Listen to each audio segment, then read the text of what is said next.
todos y a todas. Y bueno, claramente no soy María Jimena López, ya lo saben, sobre todo los colegas de ella que la conocen, pero empiezo este panel.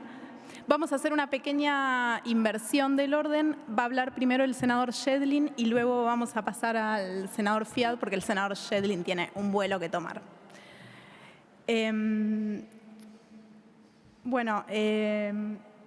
Senador Schedlin, la idea era un poco hoy que le agradeceríamos que nos comente cómo ha sido su experiencia en el trabajo con proyectos de transformación digital de la salud.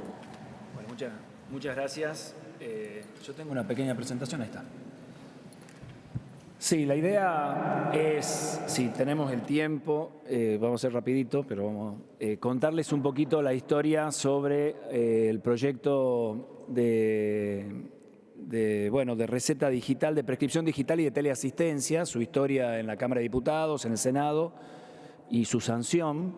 Ustedes saben que la legislación vigente en la Argentina databa de los años 60, 70. La legislación era muy precisa en el sentido de que la prescripción médica tenía que ser hecha de puño y letra, lo decía así la ley.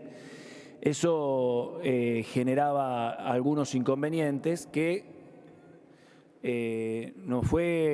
la verdad que antes de la pandemia ya empezamos a trabajar con la gente tanto del Ministerio de Salud de la Nación, con ANMAT, trabajando en la idea de ver cómo podíamos hacer para modificar esa ley y traerla a un sistema más moderno. La verdad es que la historia había empezado, el intento de solución de esto, podemos encontrarlo en la ley de firma digital del año 2001. En el 2001, cuando se hace la ley de firma digital, el objetivo era justamente permitir que la firma digital reemplazaran a las firmas manuscritas. Sin embargo, el artículo 4 de aquella ley prohibía a que este reemplazo se pudiera hacer efectivo en aquellas oportunidades en donde hubiera leyes específicas que obligaran al puño y letra. Y por lo tanto la prescripción médica quedaba por fuera de la ley de firma digital. Esto generó que se derogara el artículo 4, muchos años después, casi 10 años después, se deroga el artículo 4 y a partir de ahí empieza la duda de si eso ya habilitaba la prescripción digital o no. Esa duda va a ser presentada como expediente formal por el Colegio de Farmacéuticos de la Ciudad de Buenos Aires al Ministerio de Salud de la Nación en el año 18, fíjense, cerquita del comienzo de la pandemia. Presentan la pregunta de si con la derogación del artículo 4 el formato de prescripciones digitales era válido o no. No era una duda teórica, había ya organizaciones que usaban el sistema de prescripción digital. O sea, ya había hospitales privados, hospitales de comunidad y financiadores que usaban el sistema digital. Y la pregunta del Colegio de Farmacéuticos al Ministerio de Salud de la Nación era si era legal, si ocurría algún inconveniente, si esto iba a estar de alguna manera validado. Y la respuesta en ese momento, en 2018, fue que hacía falta modificar la ley de ejercicio de la medicina, que no era suficiente con esta ley.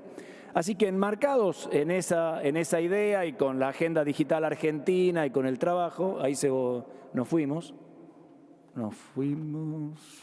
vaya a saber por qué nos fuimos. ¿Tengo que hacer algo?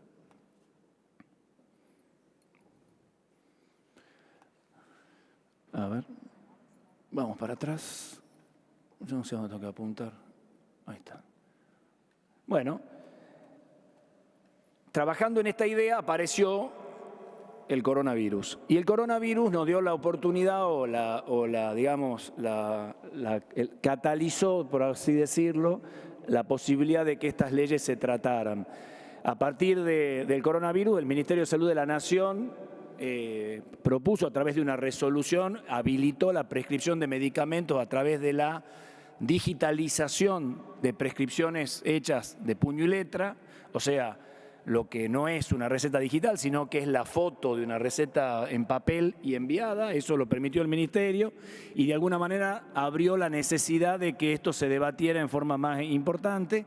Y conjuntamente con esto, y por eso la ley fue de prescripción digital y teleasistencia, la superintendencia entendió que la necesidad de la atención remota era una necesidad importante para el sistema de salud en ese momento. Así fue que empezamos la idea esta. La receta digital, como se dijo acá, no es simplemente la digitalización de la prescripción, intenta ser un mecanismo por el cual se corrijan y prevengan errores médicos, se pueda tener una gestión mucho más controlada de los medicamentos, de la prescripción, se intenta poder tener un control de lo que se prescribe y lo que se prescribió y cómo se vendió y de los stocks, etcétera, etcétera en el sistema. Y eso fue lo que intentamos hacer con el proyecto de ley. Yo no sé a dónde tengo que apuntar, pero yo lo apunto a Mario y Mario no. ¿Dónde estará la computadora? Allá tengo que apuntar. Ajá, bien. ¿Ves? Esto es cuestión de...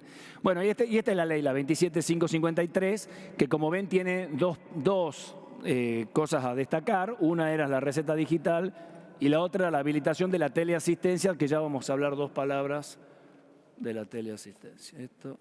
Llegó la Jime. Y yo, ahí está. No es fácil esto, ¿no? Te digo que no me la están haciendo fácil. Estos son típicos radicales. Ahí está. Bueno, la ley en realidad como ley es una ley bastante sencilla porque en realidad lo que hizo fue modificar algunos artículos de la vieja ley de ejercicio de la medicina. Acá, por ejemplo, en el artículo 7º, cuando decía la ley prescribir o certificar en recetas manuscritas, se agregó electrónicas o digitales. Hicimos esta salvedad para que la reglamentación no tuviera problemas y porque ya, como se dijo, había dando vuelta recetas que tenían firma electrónica y otras con firma digital. Y la idea es ver cómo la reglamentación termina resolviendo este tema, si es que va a habilitarlas.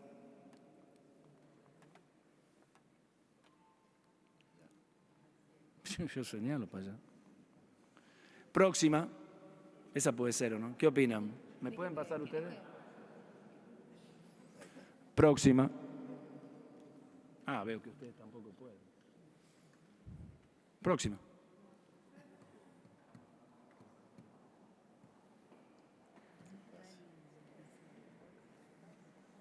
¿Qué prevé acá? ¿Que no esté más cerca, Pablo? ¿Que yo lo haga? Bueno, esto requirió también que la ley de farmacias estableciera que el guardado de las recetas se hiciera en formato digital y su guarda a lo largo de los 3 años que prevé el Código Civil sean también en formato digital. Y cambiamos también la ley de psicotrópicos y estupefacientes para que todo lo que era la indicación de psicotrópicos que tenía su propia ley y la trazabilidad de estos medicamentos que tenían su propia ley pudieran hacerse también en formato digital.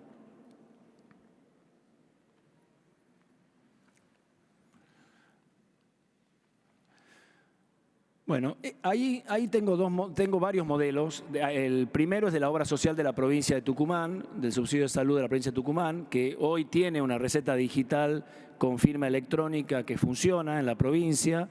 PAMI tiene su formato, acá el Hospital Italiano tiene el suyo también. Hay muchos hospitales que lo están usando y en definitiva lo que hicimos con la ley en realidad es acercarle un formato legal al sistema que estaba funcionando, ¿no? Y 2 palabras acerca de la necesidad de la teleasistencia, dada la necesidad del momento y el momento de la modificación de la ley, se cambió también, agregamos el artículo 2 bis y habilitamos para la Argentina una cosa que la ley no preveía, que era la posibilidad de la teleasistencia, que no estaba prohibida por la ley, pero que no existía como marco legal. Y lo que hizo la ley en realidad es marcarle algún nivel de reglamentación o por lo menos de limitación, en el sentido de que establece que la reglamentación tendrá que establecer los protocolos y plataformas adecuadas para poder llevar adelante la teleasistencia. Esto de alguna manera, que estamos a la espera de la reglamentación, limitaría el tema de poder usar cualquier sistema de comunicación, WhatsApp o el que sea, para la teleasistencia, debido a que, entre otras cosas, claramente la ley establece la necesidad de preservar los derechos del paciente y los datos, etcétera, ¿no? Esto tampoco. Bueno, esto nos llevó a modificar también la ley de psicología, dado que los psicólogos tenían su propia ley y que también necesitaron durante la pandemia y se les habilitó en ese momento la posibilidad de, bajo plataformas habilitadas, poder llevar adelante la teleasistencia en los casos en que la reglamentación los autorice. Algunas consideraciones generales que me parecen más que interesantes, estando Mario acá con nosotros, y es que estas son leyes de adhesión a las provincias. Hasta el momento hay solamente 2 provincias que han adherido, Mario: Jujuy y Tucumán. ¿Esto no te llama la atención, digamos? Es llamativo. De todas maneras, se utiliza la receta digital de teleasistencia en todas las provincias. Cava, sin duda, la utiliza, pero es llamativo que desde el punto de vista legislativo, las provincias, ninguna otra provincia haya adherido. También es verdad que tampoco está reglamentada. Y esto es un déficit del ministerio, digamos ya, ¿no? Pero lo cierto es que es un tema que queda. 2, 3 palabras. Esta es la última. No, básicamente entonces eso nada más. Bueno, en definitiva, lo que quería mostrar era una experiencia real de un problema que era caro al sistema de salud, que era la imposibilidad de la prescripción digital, que había sido discutido desde el punto de vista legal por las máximas autoridades del Ministerio de Salud de la Nación y que se había dicho que que requería un marco legal de cambio, que se consiguieron los consensos necesarios, que se obtuvo. También creo que la pandemia colaboró un poco, los acuerdos suficientes en diputados, y salió por unanimidad en diputados y en Senado, y nos permitió hoy haber avanzado un poco en este tema de la digitalización, tanto de lo que es la teleasistencia como la prescripción digital. En cuanto al tema de la receta digital, de la historia clínica y como nos contaba recién el amigo de Uruguay, cómo la prescripción le permitió de alguna manera la obligatoriedad de la receta, en realidad son los procesos hospitalarios los que cuando uno empieza a digitalizarlos empiezan a trabarse. Y la verdad que si uno no puede prescribirle medicamento al paciente internado porque no está admitido en el sistema general de admisión, es que esos procesos son los que hay que arreglar, ¿no? Así que bueno, espero haber sido claro con el tema este. Ahí están. Quería mostrar 2 cosas de Tucumán, 2 cositas, si me permiten. Tucumán tiene un sistema informatizado de salud bastante generoso. Nosotros todos los hospitales están en un solo sistema, bajo un solo server, los centros de atención primaria también.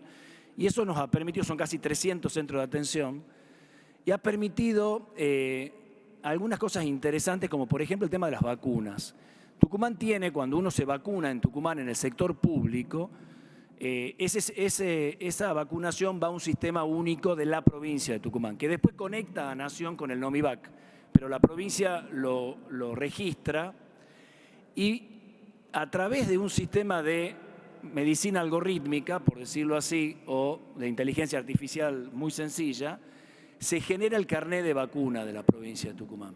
Estos son los distintos algoritmos, pero la población de Tucumán consulta por internet y la respuesta que obtiene es un carné de este tipo, en donde aparece en verde, este es un carné de niños, aparece en verde las vacunas colocadas o certificadas de colocada y aparecen en amarillo o rojo según requiere una nueva dosis o si faltan dosis. Esto en niños, esto es en adultos. Este adulto, por ejemplo, le faltan evidentemente la triple viral y por eso le aparece así. Y a derecho ven la cantidad de vacunas colocadas que tiene puesta en el sistema. Este sistema, por ejemplo, tiene todas las vacunas colocadas. Este sistema de medicina algorítmica es el que creo yo nos permitiría mostrar un avance importante. El tema es cómo hacemos para que los datos de las provincias, por ejemplo, el coronavirus fue una experiencia muy interesante. Uno se ponía la vacuna de coronavirus, salía del vacunatorio y en mi Argentina aparecía que la tenía colocada. Bueno, ese sistema, con un sistema bastante sencillo, podría permitir que todo el carnet de vacunas estuviera claramente y nos dijera si nos falta alguna vacuna, que sería el desafío o para lo que esto podría servir. Nada más que eso. Muchas gracias.